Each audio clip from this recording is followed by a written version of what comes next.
asalaamaaleykum waa Wakam maa ngi nuyu ñëpp di si jiital gannaaw bi ma sante yàlla julli si yonante bi sallallahu alayhi wa sallam maa ngi nuyu waa Wakam yëpp di leen sargal si bés bi di nuyu ñëpp vraiment di sant yàlla aussi si ça s'est très bien passé alhamdulilah maa ngi remercier waa Wakam yëpp li ñu si jàpp di remercier également ñi ma bokkal mairie bi ñi liggéey ci mairie bi yëpp ñu ngi leen di nuyu adjoint yi tous les collaborateurs sans oublier personne di nuyu aussi les délégués de quartier les imams ñëpp maa ngi leen di sargal ci bés bi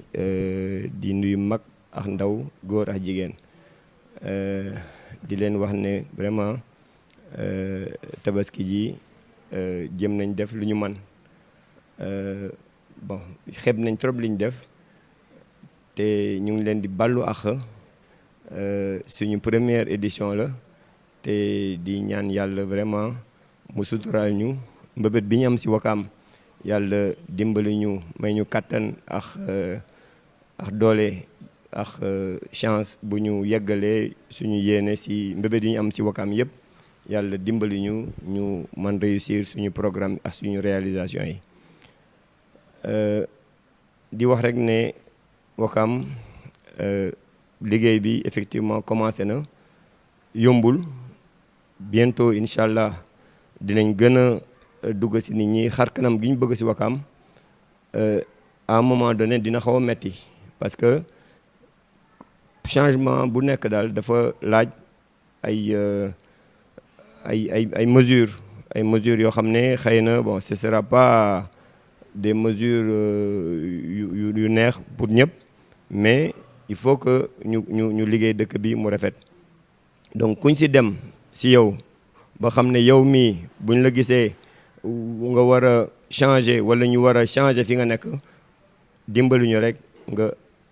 accepter ko te xam ne li ñu def yëpp pour Wakam la te loolu vraiment bëggoon nañ bañ ci toog di négocier lu yàgg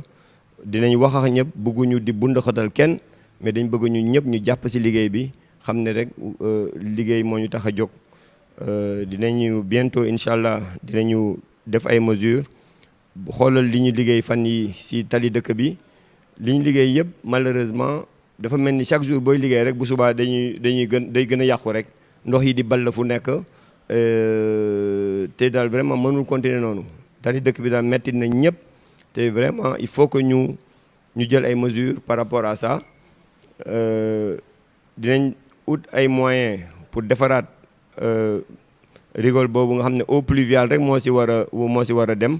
mais malheureusement tey dañ gis ne ay saleté ndox yu saleté maa ngi gis sax ñenn ñoo xam ne seen i bouteille seen i mbàq yëpp dañ ko doon raxas foofu te c'est vraiment dommage pour Wakam donc il faut que nit ñi jéem a changer yenn habitudes yi et pour que ku nekk xalaat ne da nga war a participer ci defar dëkk bi donc moo tax vraiment il faut que ñu jël ay mesures par rapport à ça donc di dellu di leen wax ngeen ñaanal ñu ñu def jàmm ci dëkk bi te malheureusement encore une fois bu ñu jógee ci tabaski bi ñu ngi dugg ci ay élections yi dem ci jàmm ak salaam Wakam ñun ñëpp ñoo bokk Sénégal aussi ñu ñaan jàmm parce que bu bato bi suuxee ñun ñëpp la suuxal donc il faut que ñun suñ côté Wakam ñu jouer suñ partition jouer correctement le jeu bon ndam yàlla moo koy joxe donc fi mu nekk nii nag ku nekk nag na def ay effort ce côté ba ñu def dans le plus grand fair play nit ñi def seen campagne ci jàmm ak salaam et puis mu jeex ñu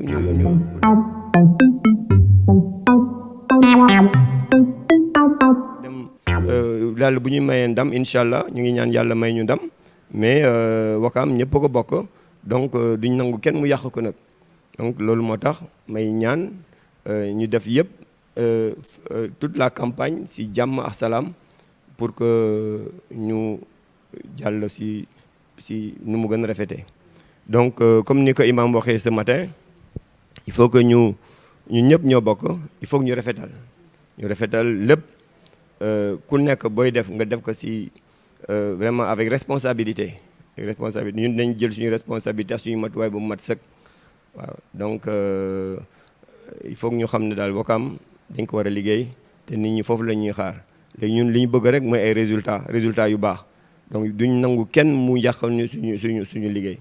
donc bientôt incha allah on va lancer les travaux commencé na sax naam mais il faut que mu gën a tar parce que amuñu temps bu ñuy perdre donc il faut que ñu xam ne ñun defar Ouakam moo ñu tax a jóg nit ñi nekk benn nekk bokk ndey bokk bàyyi xam naa nekk benn ça va être difficile mais fii lañ ko fekk donc il faut que ñu assumer voilà donc ñu ngi ñaan vraiment ñëpp redoubler d'effort kuñ si wax rek nga xam ne vraiment dañ ko saytu bu baax lu ñu war a def dañ koy def mais il faut que xar-xaru Ouakam changer ku ñu wax rek vraiment bu ñii jël seen kanamu kër yokk ay 1 mètre 2 mètres yooyu yëpp il faut que ñu jël ay mesures par rapport à ça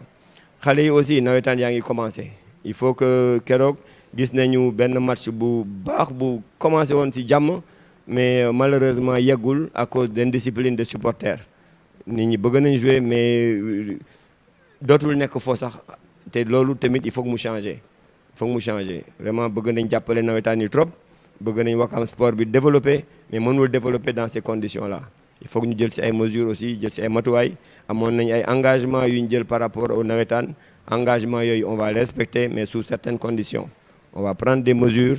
et des sanctions yoo xam ne bés bu ñu gisee benn équipe mu def naka su dul noonu xëy na mën nañ ko sanctionner au niveau de la municipalité donc loolu daal moom laa bëggoon ñu waxtaan et que nit ñëpp xam ne Ouakam moo ñu tax a jóg il faut que ñu liggéey Ouakam voilà donc maa ngi leen di gërëm di leen sant te di ñaan yàlla mu may ñuy fekk ay tabaski te tabaski bu ñëw gën a dàq beneen bi ñu passé ñu ngi leen di gërëm di leen sant te di leen ñaanal jàmm wasalaam. xaw na ma mbëkk tuuti rek parce que bon comme d'habitude man maay fees sama xar maay rey sama xar maa koy fees am na ñeneen sax ñoo xam ne maa leen di reyal maa ko daan def donc am na tuuti ay accident yu sew yu si am rek mais sant yàlla mënul ñàkk.